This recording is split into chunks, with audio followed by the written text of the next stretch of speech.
बोलते हैं बीज विधायन संयंत्र। एक तो मसौदा में है, और जो मसौदा आप लोग आए होंगे फैजाबाद दिखाया था। हाँ, तो मसौदा में है, दूसरा ये है, ठीक है। एक छोटा हमारा सीड प्रोसेसिंग प्लांट और है आगे जो बना हुआ है, और 2 सीड प्रोसेसिंग प्लांट और बनवा रहे हैं। प्रोजेक्ट सबमिट कर दिया 12,07,17,000 का।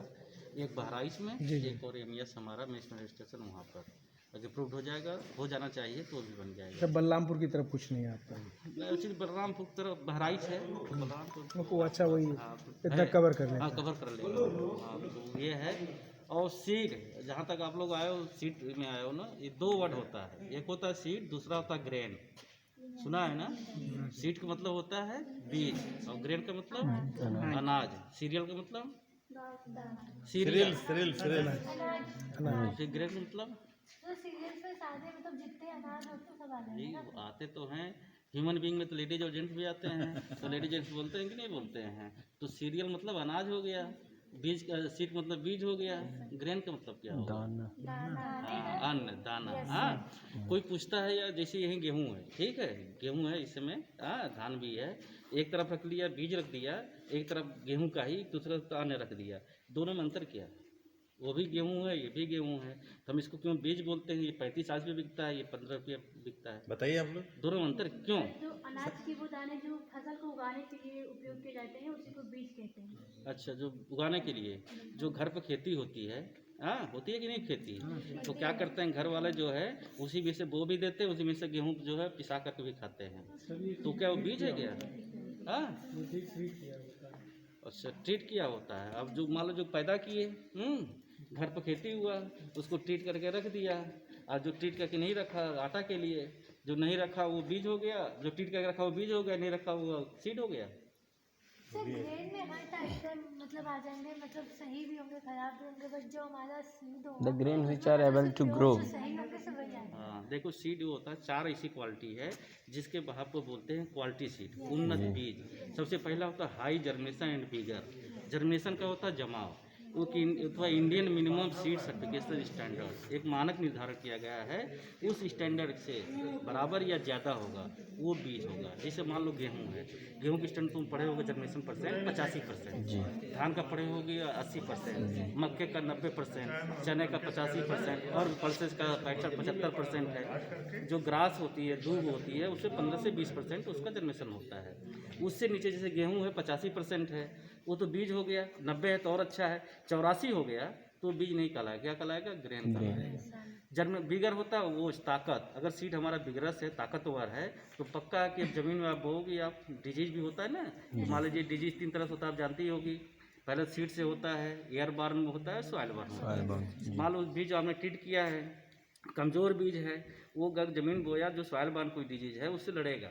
अगर कमज़ोर होगा तो डाउन हो जाएगा, जर्मिनेशन उसका पुअर होगा, उसकी जो ग्रोथ भी पुअर होगी, फाइनली आपको यील्ड भी कम मिलेगी। सीड अगर हमारा बिगरस होगा, ताकतवर होगा, उससे लड़ करके बढ़िया पौधा जमेगा, फ्लावरिंग बढ़िया होगी, फ्रूटिंग बढ़िया होगी, फाइनली आपको यील्ड बढ़िया मिलेगा। तो सीड हमारा जर्मिनेशन भी बढ़िया होना चाहिए, बिगरस। दूसरा है जेनेटिकली एंड फिजिकली प्योर, तो जेनेटिकली और फिजिकली प्योर होना चाहिए। इसने बताया जो कहना चाह रही थी फिजिकल प्योरिटी। फिजिकल प्योरिटी होता है कि सीड देखो एकदम शुद्ध दिखाई देगा, उसमें कंकड़ पत्थर कटा फटा सीड नहीं दिखाई देगा। जो ग्रेन होगा जिसको लिए, उसमें कंकड़ पत्थर भी रहेगा, कटा फटा सीड भी रहेगा, दाल भी रहेगा, सरसों भी रहेगा, मिक्स रहेगा। सीड में ऐसा नहीं होता है, तो ये क्वालिटी होना चाहिए। जेनेटिक प्योरिटी कैसे मेंटेन करते हैं, डॉक्टर लोग पढ़ाए होंगे। आइसोलेशन मेंटेन करते हैं कि नहीं?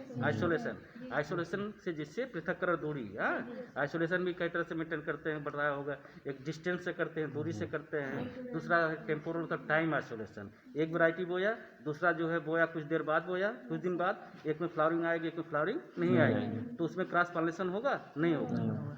जो नेचुरल आउट क्रॉसिंग होती है ना, उसी कारण जेनेटिक प्योरिटी जिस सब होती है। तीसरा है आपका बैरियर आइसोलेशन, आपने एक बोया दूसरा बोया, वहाँ पर बम्बू लगा के पॉलीथीन के लेयर लगा दिया, तो उसका पॉलन इधर से इधर नहीं आएगा। दूसरा वो भी नहीं है तो आपको जो पटसन वटसन बड़े बड़े क्रॉप होते हैं उसको बो दीजिए, तो पॉलन गिर इधर से उधर नहीं आएंगे। चौथा होता है ग्रोथ हार्मोन्स, आपने भी बोया, आपके पड़ोसी ने भी बो दिया, आप झगड़ा करोगे नहीं, उसमें डिस्टेंस भी नहीं मेंटेन कर पाए, ना बैरियर लगा पाए, तो इसमें ग्रोथ हार्मोन स्प्रे कर दो। एक में न करो, जिसमें करोगे फ्लावरिंग पहले आ जाएगी, इसमें नहीं करो फ्लावरिंग बाद में आएगी, तो जो आपको क्रॉस पॉलिनेशन नहीं होगा तो जेनेटिक प्योरिटी मेंटेन होगी। आपका फिजिकल प्योरिटी मेंटेन करने के लिए रोगिंग वर्ड सुना होगा, रिमूवल ऑफ टाइप प्लांट। जो वैरायटी आपने बोया है उसके अतिरिक्त जो भी क्रॉप प्लांट है, वीट प्लांट है, इन्फेक्टेड प्लांट है या अदर क्रॉप प्लांट है, उसको टाइम टू टाइम रिमूव कर देते हैं, निकाल कर फेंक देते हैं। जो आपका फील्ड है एकदम फिजिकली या जेनेटिकली क्या होगा, प्योर होगा, उसमें कोई वैरायटी नहीं होगी, जिससे फिजिकल प्योरिटी मेंटेन होगी। तीसरा आपका है free from disease and insect pest, किसी में कोई डिजीज और इंसेक्ट पेस्ट ना हो। चौथा है relatively low moisture content. Moisture content है वो भी इंडियन मिनरल सीड्स के स्टैंडर्ड के अनुसार फिक्स है, किस क्रॉप में स्टोर करते समय कितना स्टैंडर्ड रखना चाहिए। जैसे धान है 13% है, गेहूँ है 12% और भी है 10% है, वो भी उसको आप स्टोर करते हैं।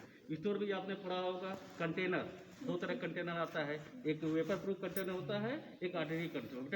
ऑर्डिनरी कंटेनर जैसे जूट बैग है, एचडीपी हाई डेंसिटी पॉलिथीन में यूरिया का बैग बोलते हो आप लोग।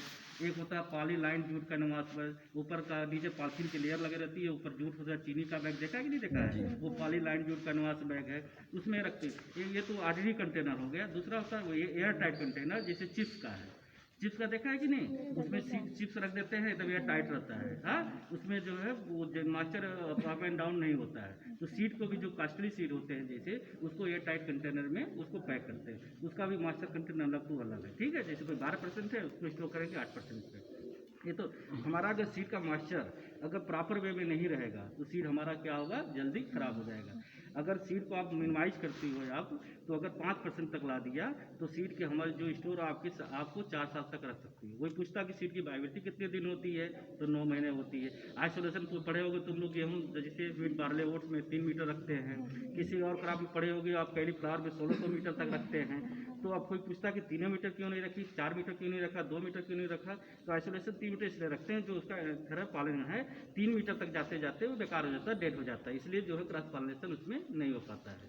ये प्रोसेसिंग का है, आप लोग देख पढ़ा होगा सीड सैंपल पढ़ा है कि नहीं। सैंपल भी 4 तरह का होता है, पता है ना। प्राइमरी सैंपल होता है, कंपोजिट सैंपल होता है, सबमिटेड सैंपल होता है, चौथा वर्किंग सैंपल। प्राइमरी सैंपल क्या होता है, बताइए। प्राइमरी सैंपल सब लोग कभी जल्दी पढ़ा है। प्राइमरी सैंपल सब प्राइमरी सैंपल जो होते हैं, जो सारे मतलब हमारे लॉट में आते हैं बिना सिलेक्टेड, जो लाट में आते हैं वो प्राइमरी सैंपल नहीं होते, सबमिटेड मैंने देखो। सबसे पहले सैंपल तो जो फील्ड से कलेक्ट किया जाए, फील्ड से कलेक्ट किया जाए। सैंपल भी दो होता है, एक बीपी सैंपल, एक एपी सैंपल। बीपी मतलब बिफोर प्रोसेसिंग सीड सैंपल, दूसरा होता है after processing sample. BP sample जहाँ कोई फार्म है, जहाँ प्रोड्यूस हुआ, ठीक है, वहाँ पर आप जाओगे, वहाँ पर जहाँ पैदा हुआ, कोई फार्म पैदा हुआ, काट करके रखा है, तो वो सैकड़ों कुंटल होगा। तो आपको पता है कि जो कंटेनर होता है 30 और 40 किलो का, बोरी 30 किलो या 40 किलो, धान की बोरी 30 किलो होती है, गेहूँ की हो 40 किलो होती है, उसमें 100-200 हज़ार बोरी रखा है। तो वैसा 1000-100 बोरी से लेकर पॉसिबल नहीं है। और सैंपल करते क्यों हैं, जैसे घर पे चावल पहले बनता था तो कुकर और सीटी से मार लगाते हैं, 3-4 सीटी उसमें पक गया। पहले हड़िया में या कुछ बनता था, कढ़ाई बर्तन में चावल पका, एक निकाले घर वाले देखे पका है तो सब पका है, एक कच्चा है तो सब कच्चा है। इसलिए अब एक चावल तो जैसे आप जाओ चीनी लेने के लिए मार्केट में, तो या आलू लेने जाओ तो चीनी उनी डालो तो परखी लिए रहते हैं, दे देते हैं हाथ में। आपने देखा अगर अच्छा है तो अंदर भी अच्छा होगा, खराब है तो अंदर। इसलिए सैंपल में तो अनुमान लगाते हैं कि अगर ये सही है तो अंदर वो भी सही होगा।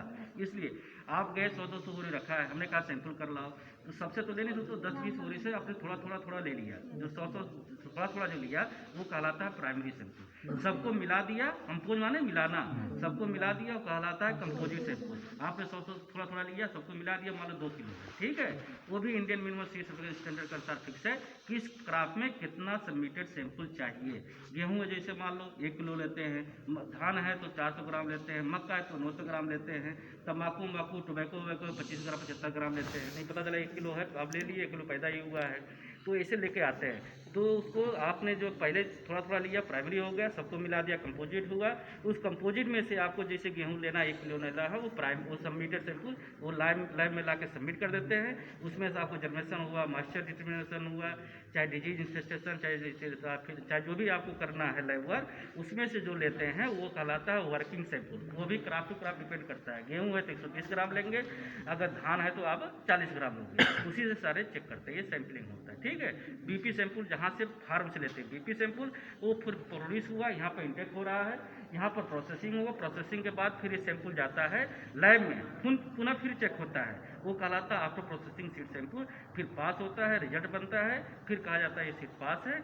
उसके बाद फिर आपको और सीड सर्टिफिकेशन वाले हैं फाउंडेशन सर्टिफाइड सीड, वो आपको रिपोर्ट देते हैं पास है, या आप बेच सकते हैं। फिर वो टैगिंग करते हैं, बैगिंग करते हैं। आप देखे होगे यहाँ है किसी में बोरे में टैग भी लगा होगा, टैग है ना।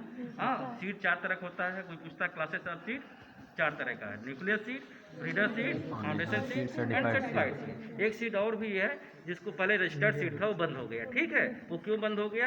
पहले आप ही का जो फार्म जो बेचने वाले हैं, सीड सेल वाले हैं, वो जो कंपनी है, तमाम तरह की कंपनियां हैं जो आप चले जाओ फैजाबाद पांडे कंपनी, मौर्या कंपनी, फलाना तरह की कंपनी, जो अच्छा की कंपनियाँ जो रजिस्टर्ड जो नेशनल स्तर की हैं, आपका महको है, प्रोग्रो है, इस तरह की जो कंपनियाँ हैं नेशनल स्तर की है, वो आप ही के बीज खरीद करके एक लाल वाला दवा आती थी, लाल पीला करके बेच देते थे कि ये बीज है। तो उसको देखते हुए उन्होंने रोक दिया। जो आप न्यूक्लियस हो गया, ब्रीडर हो गया, फाउंडेशन और सर्टिफाइड, एक होता है टीयर, ट्रूथफुल लेबल सीड। क्या होता है? Truthful label seed. वो सीड ऐसा होता है कि सारे प्रोसेस आपने अडॉप्ट किया, लेकिन किसी कारण से सर्टिफिकेशन नहीं हुआ, टैग नहीं इशू हो पाया, उस तरह के सीड को बोलते हैं ट्रूथफुल लेबल सीड। ओके, अब तो टाइम तो नहीं है, हम भी आए पार्टी में, कुछ है नहीं तो आप लोग को बताते हैं। हाँ, हमारे सब लोग बताते हैं। जी सर।